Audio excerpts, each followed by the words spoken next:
वजीर आला पंजाब मोहसिन नकवी की बेदियां रोड आमद, एलीट फोर्स और हाईवे पेट्रोलिंग पुलिस के सूबाई हेडक्वार्टर का दौरा किया। लाहौर से चीफ रिपोर्टर सईद राना की रिपोर्ट में तफसीलात देखते हैं।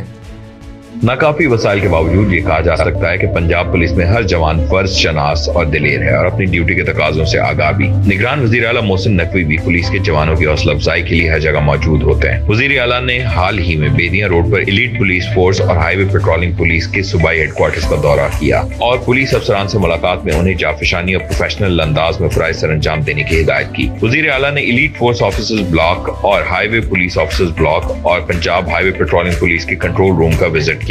उन्होंने हाईवे पेट्रोलिंग सिस्टम का मुशाहिदा भी किया। वजीर आला पंजाब ने कहा कि रोड सेफ्टी के हवाले से हर मुमकिन इकदाम किए जा रहे हैं। सुबह भर में बगैर लाइसेंस गाड़ियां और मोटरसाइकिल चलाने वालों के खिलाफ क्रैकडाउन जारी है। इंस्पेक्टर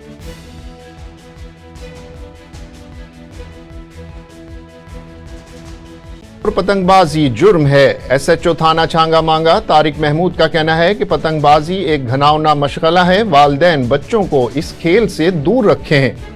अब्दुल हमीद अंसारी रिपोर्ट कर रहे हैं।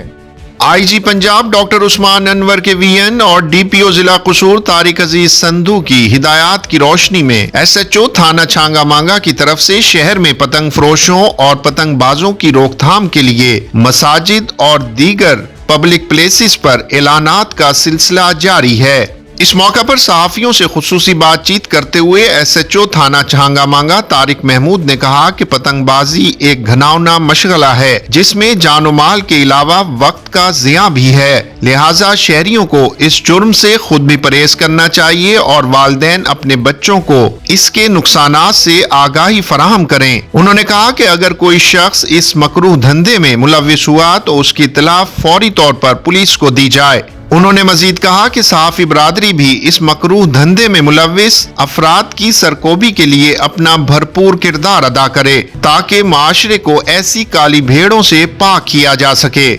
चिनियोट के मुतादिद इलाकों में सीवरेज सिस्टम नाकारा, जबकि जगह जगह पड़े गंदगी के ढेर शहरियों के लिए अजाब बन चुके हैं। मजीद जानते हैं स्पेशल TV चिनियोट के ब्यूरो चीफ मेहर अब्दुर्रहमान ताहिर सियाल से। जी आगाह कीजिएगा तफसीलात से।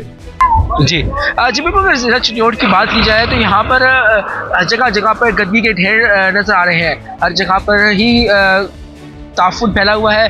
अवाम उदास बहुत ज़्यादा परेशान है। अगर बल्दियात के निज़ाम ख़त्म होने के बाद से ही जो ज़िला चिनियोट के अंदर जगह जगह पर गंदगी के ढेर पड़े हुए हैं, अवाम बहुत ज़्यादा परेशान है। अगर DMA ऑफिस जाया जाए तो वहाँ पर बल्दियात निज़ाम ख़त्म होने के साथ वहाँ पर अमला मौजूद नहीं है। तो ज़रूरत इस अमल की है कि बल्दियात के निज़ाम को दोबारा कायम किया जाए ताकि जो लोग हैं उनके मसाइल को सुनने वाला कोई बैठा हो और लोगों के मसाइल हल हो सके। महंगाई के सताए अवाम से अब 2 वक्त की रोटी भी छिन गई। महंगाई के इस दौर में गरीब इंसान लहसुन की चटनी खाने से भी महरूम हो चुका है। अशियाए खुर्दोनोश की कीमतों में जालिमाना इजाफा ना तो प्राइस कंट्रोल लिस्ट का मालूम है और ना ही इंतजामिया प्राइस कंट्रोल करने में कामयाब होती नजर आती है। मजीद हमें आगाह करेंगे हैदराबाद से हमारे नुमाइंदे इमरान सईद। जी तफसीलात से आगाह कीजिएगा।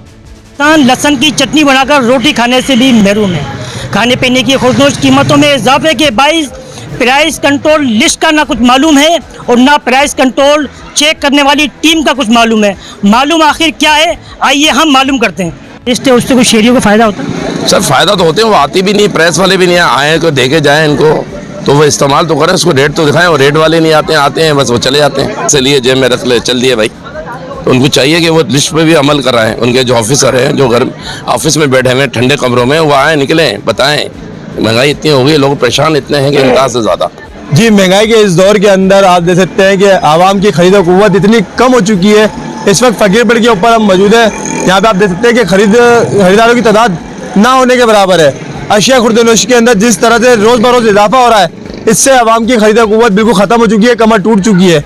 आवाम इस महंगाई की चक्की के अंदर इतनी बुरी तरह पिस चुकी है कि उसके पास खाने के लिए पैसे नहीं बचे, तो ये बिजली गैस पानी की बिल के पैसे कहाँ से भरेगी। तो मेरी आर्मी चीफ से और चीफ जस्टिस पाकिस्तान से ये पुरजोर अपील है, बराए मेहरबानी अशिया खुर्दोनोश की कीमतें जो वो कम की जाए ताकि आवाम की जो ना आवाम 2 वक्त की रोटी उसको मैसर हो सके। लेकिन हमारी अभी मौजूदा सियासी जमातें वो सिर्फ इस बात पे तमीज़ दे रही है कि जी हमारी जो है ना बात ऊपर है, हमारी टांग ऊपर है, या हमारा मौक़िफ़ जो है ना ऊपर है, लेकिन आवाम के बारे में कोई नहीं सोच रहा है। तो मेरी चीफ जस्टिस पाकिस्तान से, आर्मी चीफ से यही अपील है कि बराए मेहरबानी आवाम को जीने दिया जाए। जिस तरह से बिजली, पानी, गैस के रेट बढ़ा दिए गए हैं, इसी तरह से अशिया खुर्दनोश के रेट भी बढ़ा दिए गए हैं, जो रोज़ के रोज़ इजाफा हो रहा है। फिलफौर जो है ना डिप्टी कमिश्नर हैदराबाद इसका नोटिस ले और अशिया खुर्दनोश की जो कीमतें हैं उनको चेक एंड बैलेंस किया जाए और उनकी खरीदा फरोख्त आसान की जाए। इसी तरह रोज़गार के हवाले से लोगों पर रोज़गार नहीं है, यहाँ पे 2 वक्त की रोटी लोगों को कमाना मुश्किल पड़ गई है। तो यहाँ पे आप देख सकते हैं पूरा बाजार में सन्नाटा है। ये फकीरपुर का बाजार है जहाँ पे पैर रखने की जगह नहीं होती थी। हैदराबाद का सबसे सस्ता तरीन बाजार ये कहलाता है, लेकिन यहाँ पर भी आवाम ना होने के बराबर है।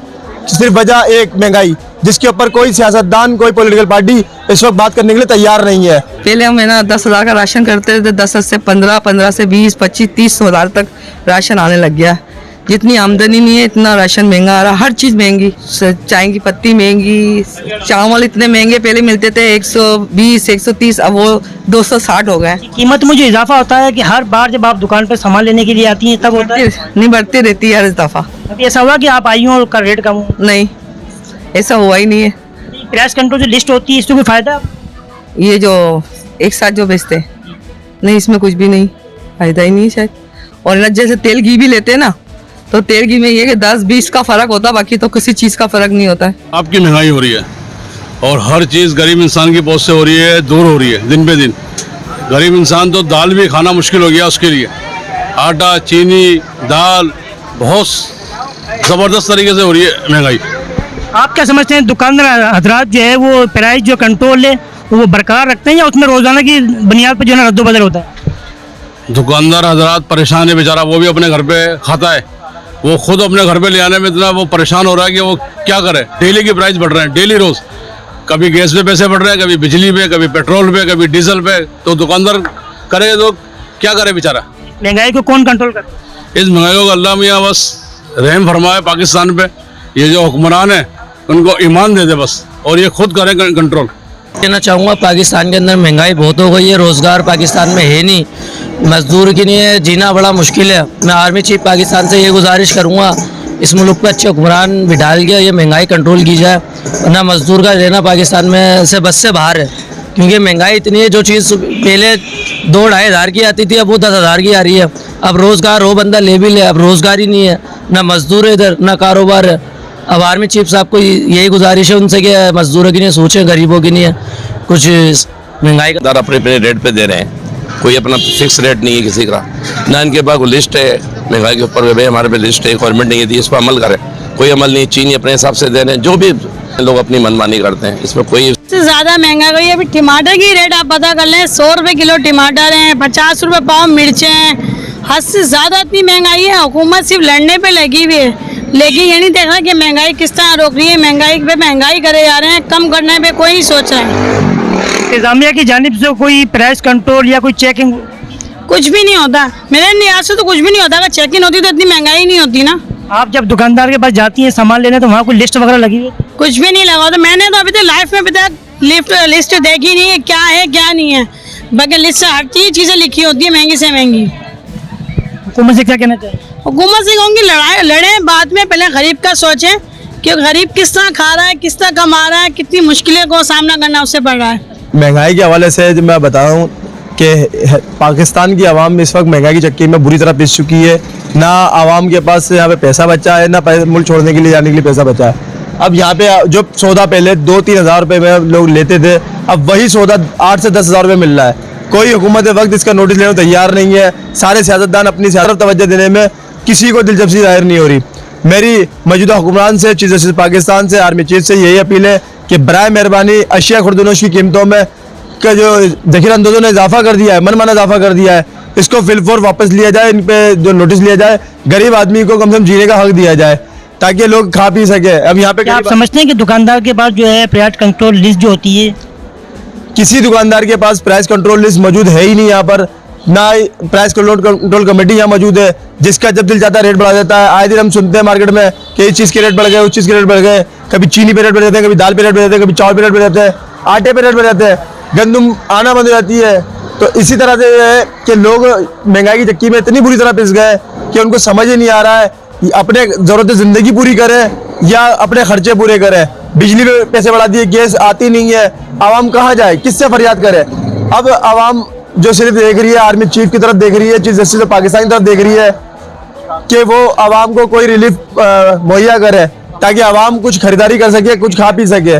लेकिन आवाम की साख जो है ना बिल्कुल मुतासिर हो चुकी है इस वक्त, और मैं समझता हूँ कि इस वक्त 2 रोटी की रोटी खाना भी वो इंतहाई मुश्किल हो गई है। हमें यही नहीं पता कि हुकूमत किसकी बनेगी। अभी इन्होंने गैस के ऊपर भी पैसे बढ़ा दिए, इतने तो गरीब आदमी कहाँ से बिल भरेगा, कहाँ से खाएंगे, कहाँ से रोटी करेंगे। तो अब मामला ऐसे हैं कि हुकूमत को चाहिए कुछ देखे हमारी तरफ भी और गरीबों का कुछ ख्याल करें। अब हमारी दुकानदार में देख लें हालत बाजार की ऐसी कि सुबह से ऐसी बैठे हैं। अशिया खुर्दनोश की कीमतों में रोज बरोज इजाफा होता है या माना, या आप क्या समझते हैं? भाई शाम को चीनी लेके जाओ 100 रुपये होती है, सुबह में आओ तो ये समझ लो कि 120 हो जाती है। तो ये इस चीज़ की तरफ भी देखना चाहिए भाई। अशिया खुर्दनोश कहाँ से खरीदें? 1600 रुपये का 10 किलो आटा है, गरीब आदमी एक रोटी पकाएगा, कहाँ से खाएगा? उस इजाफे से आप किस काम पे क्या करते हैं? हमारे माल पे तो इतना असर पड़ गया कि जो चीज़ हम 10 रुपये की लाते थे वो 120 रुपये की आ रही है। तो अब हम भी महंगा करके ना बेचें तो कैसे बेचें? लोगों की खरीद से दूर होता जा रहा है। सुबह से ऐसी बैठे में माल सारा ऐसी पड़ा हुआ है हमारा। क्या कर सकते हैं आप बता दें हमें कि हम ये कर सकते हैं? बस यही कह सकते हैं हुकूमत जो भी आए, अब जैसा भी आए वो अच्छा है ताकि गरीब लोगों की मदद हो सके। कि जिस हिसाब से महंगाई हो रही है ना, उस हिसाब से जो है बिल्कुल जो ना रोजगार बंद होता जा रहा है, क्योंकि महंगाई उरूज पर है। मजदूर आदमी खरीद सकता नहीं है महंगी चीज़ें। अशिया खुर्दनोश इतनी महंगी होती जा रही है कि जो पहले बेचारे गरीब आदमी 5 किलो आटा लिया करते थे, अब वो 1 किलो 1.5 किलो पे आ गए। उनका गुजारा मुश्किल हो रहा है। बिलों में इंतजामिया की जानिब से प्राइस कंट्रोल लिस्ट होती है, आपके पास है? असल में प्राइस कंट्रोल लिस्ट तो जब मिलेगी ना, जब माफिया जो है उनको छोड़ेगी। माफिया जो है चीनी गायब कर देती है, कभी आटा गायब कर देती है, कभी मार्केटों से आयल गायब हो जाता है। तो जो चीज़ शार्ट होती है उसी के डबल रेट हो जाते हैं। हम भी परेशान होते हैं। मार्केट जाते हैं, एक हफ्ते लाते हैं कुछ रेट, अगले हफ्ते जाते हैं तो उसका दुगना रेट मिलता है। तो इस वजह से हम भी परेशान हैं। हम भी जो है यही शिकवा करते हैं कि माफिया से जो है जान छुटाए, तो जो है सब चीज़ें जो है सस्ती मिले। जैसा कि आपने देखा कि शहरियों का कहना भी यही है कि प्राइस कंट्रोल, महंगाई के हवाले से जो प्राइस कंट्रोल जो लिस्ट है वो सिर्फ सालाना यानी रमज़ान मुबारक के महीने में जो है ना वो चेक की जाती है इंतज़ामिया की जानिब से। उसके बाद 11 महीनों तक कोई किस्म की ना प्राइस कंट्रोल लिस्ट दी जाती है यहाँ पर, ना ही प्राइस कंट्रोल जो है वो टीम जो है यहाँ पर आके दुकानदार हज़रात से मालूम करती है। कैमरामैन इम्तियाज़ यूसुफ जही के साथ इमरान सईद, स्पेशल टीवी हैदराबाद। ओकाड़ा में डीजी फूड अथॉरिटी की हिदायत पर इंसानी जिंदगियों के साथ खिलवाड़ करने वाले अनासिर के खिलाफ बिला इम्तियाज कार्रवाइयां जारी। पंजाब फूड अथॉरिटी की टीम ने कलेक्शन पॉइंट पर कार्रवाई करते हुए मुर्दा मुर्गियों की बड़ी खेप पकड़कर 2000 किलोग्राम मुर्दा मुर्गियों का गोश्त बरामद करके तल्फ कर दिया। मजीद देखिए काशिफ नदीम की ये रिपोर्ट।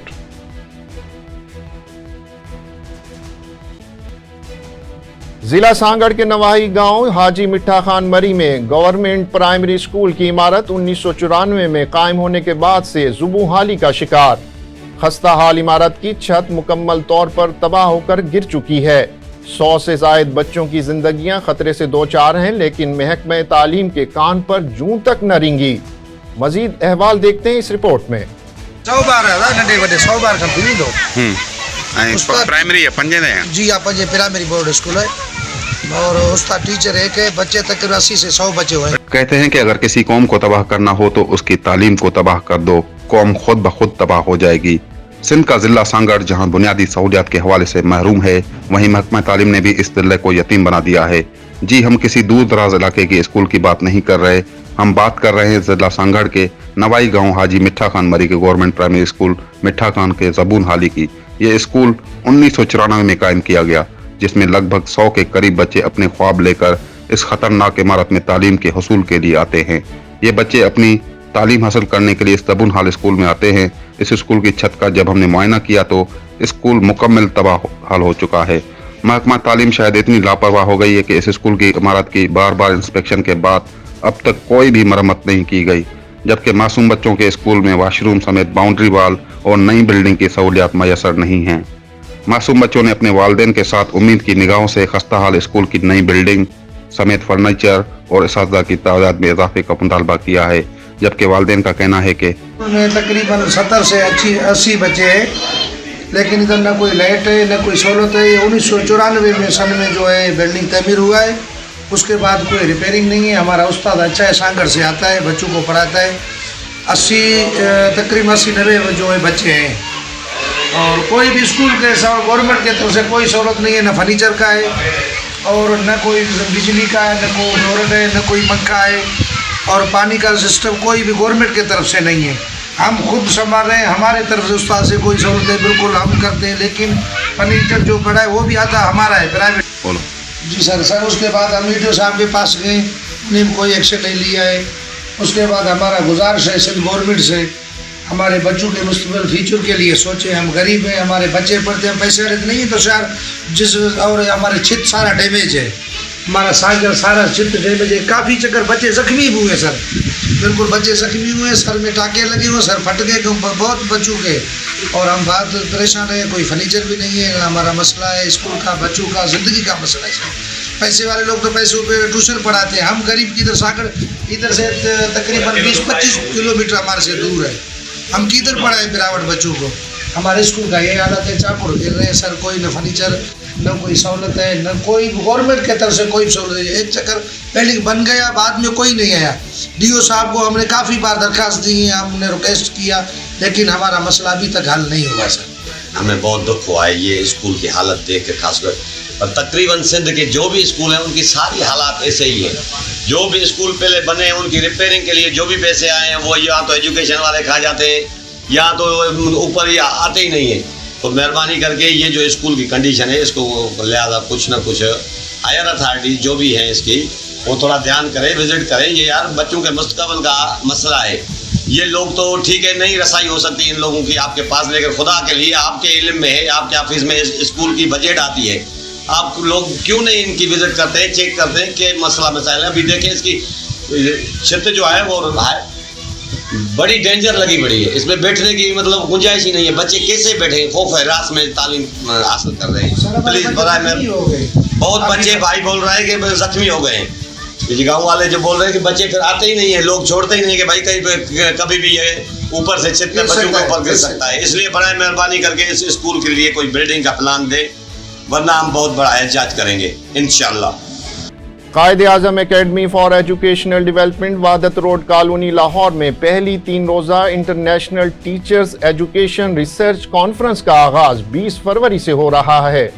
कॉन्फ्रेंस की सदारत डायरेक्टर जनरल कायदे आज़म एकेडमी तजम्मुल अब्बास राना करेंगे। लाहौर से अहमद इमरान की रिपोर्ट में तफसीलात देखिए।